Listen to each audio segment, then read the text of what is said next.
Good morning everybody, I am Sarah with the trains. You find me here today at the North Norfolk Railway for their 50th finale gala. That's a train being hauled by Royal Scots Grey. I'm going to hop aboard and we'll head to Weybourne. The locomotive hauling this train is a Class 55, also known as a Deltic or English Electric Type 5. Deltics are named after their Napier Deltic engines, which were produced by D. Napier and Son. There were 22 of this class built for use on the East Coast Main Line services between Edinburgh and King's Cross. When they were introduced in 1961, they were the most powerful single-unit diesel locomotive in the world at 3,300 horsepower, and operated the first regular diesel 100-mile-per-hour passenger service in Britain.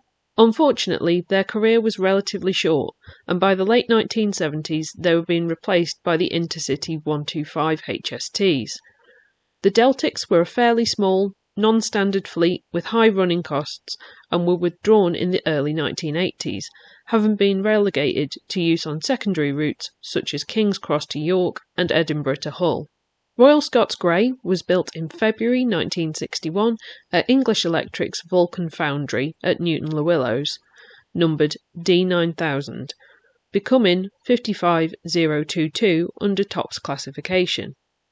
She was withdrawn from service on the 2nd of January 1982 and was then preserved by the Deltic 9000 Fund, which had been set up preemptively to purchase the locomotive once withdrawn so as to preserve at least one Deltic.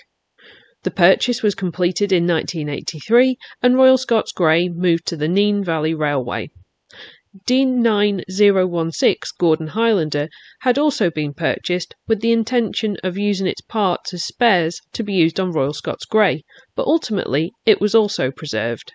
The Deltic 9000 Fund was renamed to Deltic 9000 Locomotives Limited, with the intention of operating rail tours, and Royal Scots Grey hauled her first mainline rail tour in November 1996 following an overhaul. In 1997 to 1998 she was hired to Virgin Cross Country. In 2004, Deltic 9000 Locomotives Limited went into liquidation, and Royal Scots Grey passed into private hands. Major works were undertaken by the Deltic Preservation Society, which were completed in 2006. Since then, Royal Scots Grey has hauled a variety of services, including spending over 2 years hauling electric multiple units in Scotland for maintenance and working the Royal Scotsman between Mallaig and Kyle of Loch Alsh. In December 2017, she was sold to Locomotive Services.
So now we've seen Royal Scots Grey head out of Weybourne, I thought I'd just explain what we're celebrating here today. It is 50 years since the first public passenger train ran on the North Norfolk Railway. It ran in July 1975, and thank goodness that happened, because this is a wonderful heritage railway. Very brief history of how we got to the first passenger train in 1975. I have done full history previously of the North Norfolk Railway, and I'll pop a link up there. The line between Melton Constable and Sheringham was opened in 1887, but unfortunately this was axed in 1964 by the Beeching Acts. The Beeching report actually recommended the full closure of the Bittern line, so it would close all the way from Sheringham to Norwich also. In 1967, the main station at Sheringham, the one we know as the Heritage Station now, was closed, and a little one platform halt, essentially, was opened on the other side of the road. That was just supposed to see out the end of the Bittern line the last few months, but the Bittern line was one of the lines that was saved under Labour Transport Minister Barbara Castle.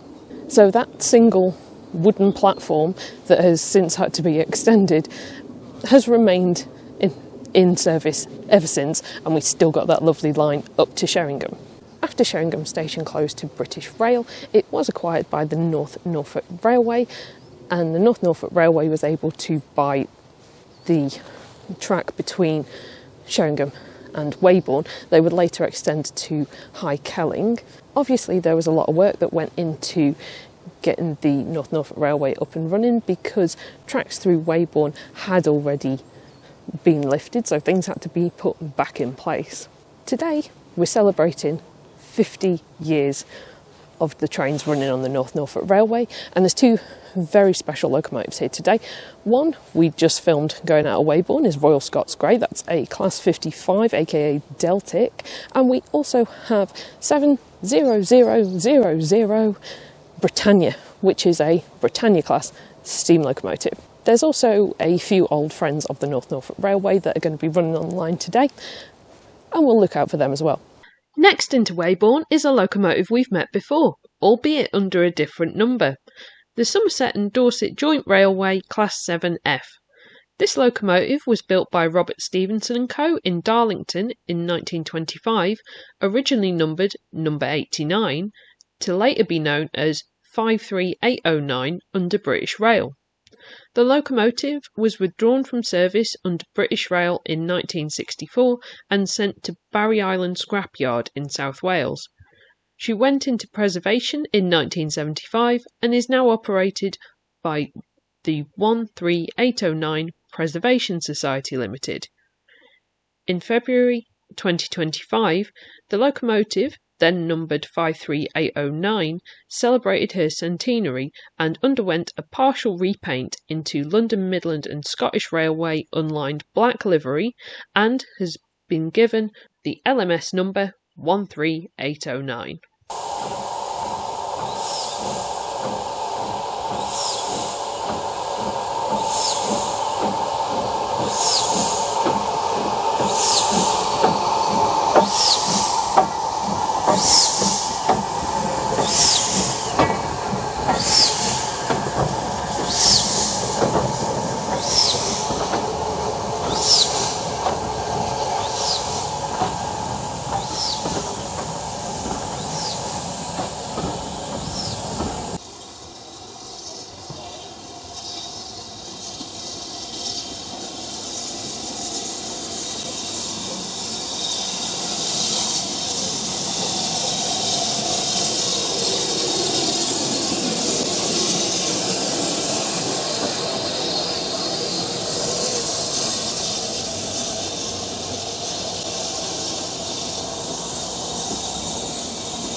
We're now riding behind the second guest locomotive of today's gala, British Rail Standard Class 7, number 70000, Britannia.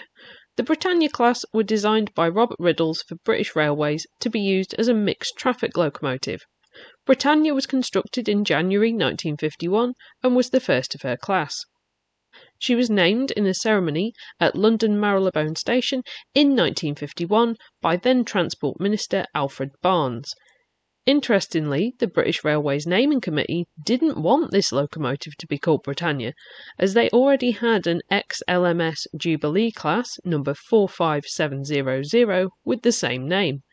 However, Robert Riddles overruled them, and 45700 had to be renamed to Amethyst.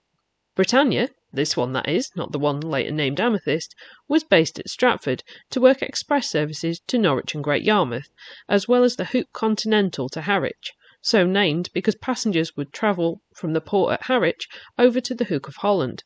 Another claim to fame, albeit a little morbid, is that she pulled the funeral train of King George VI, our current King's grandfather, from King's Lynn to London in 1952. The cab roof was repainted white for this working, as was customary for royal locomotives. She was withdrawn from service in 1966, just 15 years after being introduced. In preservation, she was initially intended for the National Rail Museum in York, but because of her prototype design, being the first of her class, they chose number 70013, Oliver Cromwell, instead. Britannia was bought by the Britannia Locomotive Company Limited and in 1971 went to the Severn Valley Railway for restoration. She first went into steam in preservation in 1978 and was ceremonially named Robert Riddles.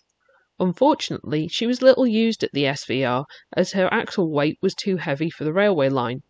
She was moved to the Nene Valley Railway in 1980 and was based there until 2000. She returned to mainline operation on the 27th of July 1991 and ran enthusiast trips until 1997. She was sold to Pete Waterman, yes, the man responsible for the pop group Steps, in 2000, but the high cost of the work needed meant that Britannia was then sold again to Jeremy Hosking in 2006, after which point she was restored at Crewe. In 2009, she was transferred to the Royal Scot Locomotive and General Trust and returned to mainline working in 2011. Britannia does have a bit of a history at the North Norfolk Railway. Back in 2013, in foggy conditions, she shunted into British Rail Standard Class 2, 78019, damaging the front buffer beam. Sadly, in August 2023, Britannia suffered a misfortune when hauling a Steam Dream circular around the Surrey Hills. The right side crosshead was found to have fractured into two pieces, meaning she had to be towed back to London Victoria by a diesel locomotive and then transported to Crewe by road for repairs. Fortunately, she is fighting fit once more.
Currently at Hull, and I think this sign is new, seems to be the fries, milk, chocolate, 5 stages of grief, desperation, pacification, expectation, acclamation and realisation it's fries.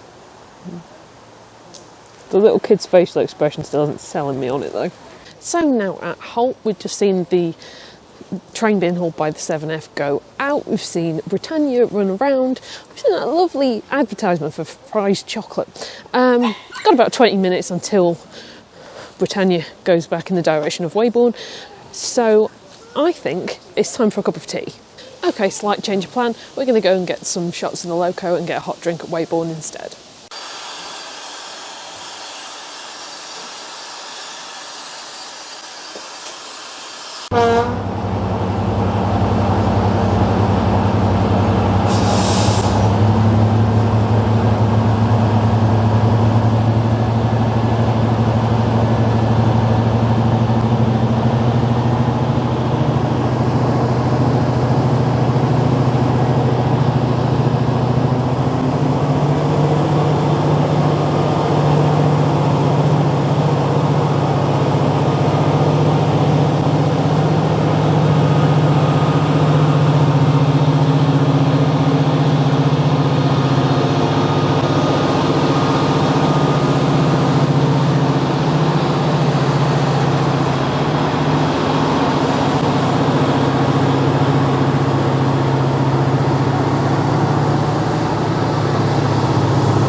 Next up at Weybourne is Class 31 D5631, a diesel locomotive built by Brush Traction in Loughborough that I've featured on this channel a couple of times before.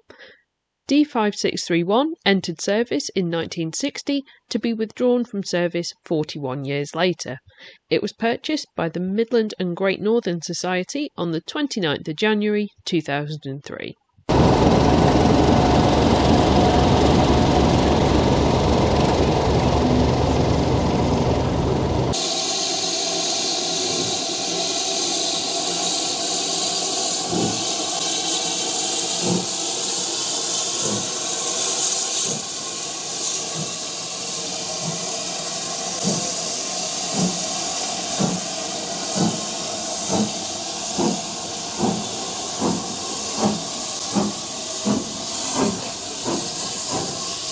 So I didn't have time to get myself a hot drink at Weybourne either, but it's lunchtime now, so let's go do that.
So now in the waiting room at Weybourne, having just seen Royal Scots Grey and Britannia go out of the station, the next train that's going to be coming along is going to be something a bit special because it's going to be a double header, which is not on the timetable. So I believe one of the locomotives is the 7F that we've already seen today, and then I'm not sure what the other one is, so we'll find out when that gets in, and we'll head to Hull. Just noticed something a bit random at Weybourne Station that I haven't seen before, so I don't know if it's new. A bridging ramp. Excellent.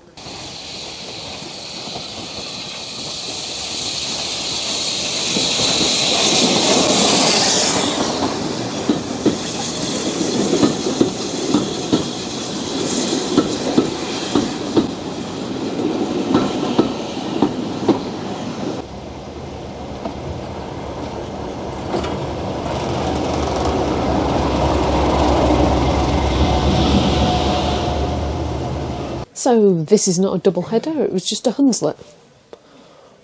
Have I got the wrong end of the stick about which train is supposed to be a double header? Well, double header or no double header, this train is being hauled by Hunslet Austerity Class number 18.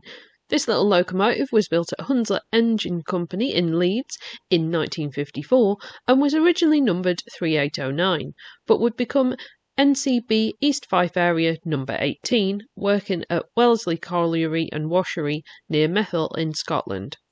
She was overhauled at Dysart Central Workshops in July 1963 and returned to service in October 1964.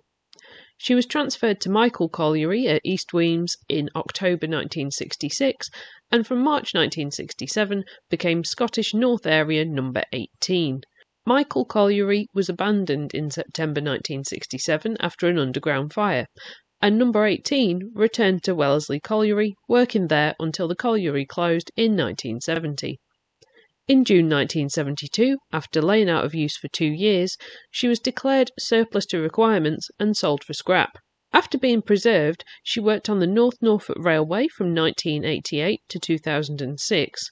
She was then given an overhaul by her current owners, Locomotive Maintenance Services, and now wears the green NCB livery from her period working in East Fife in the 1950s and 60s.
I've decided the next train is going to be my last train of the day. I'm going to head back to Sheringham and then back to Norwich, and it's hauled by, I think, my favourite locomotive of the day, Royal Scots Grey. I know this special birthday celebration gala, 50 years of the North Norfolk Railway, which is excellent, has had 2 guest locomotives, Britannia and Royal Scots Grey. But for me, it's all been about Royal Scots Grey for me. I have never ridden behind a Deltic before, and I think I like it. As the light is fading and my train back to Sheringham is imminent, I just want to take a moment to say thank you all so much for watching. Hope you've enjoyed this video. If you have, please do click like, drop a comment and consider subscribing to see more from me. I will see you all next time for another railway adventure. Bye. As always, an extra special thank you to all of my patrons and channel members whose names are on screen now, as well as everybody who donates to me on Ko-fi. You all keep this channel going. I must say, just waiting here for the train, now it's got later in the day, it is so peaceful. Admittedly, this gala wasn't as packed as I thought it might have been, but this is now nice and calm and quiet, and there's birdsong, and in a minute there's going to be a Deltic and obliterate all the quiet.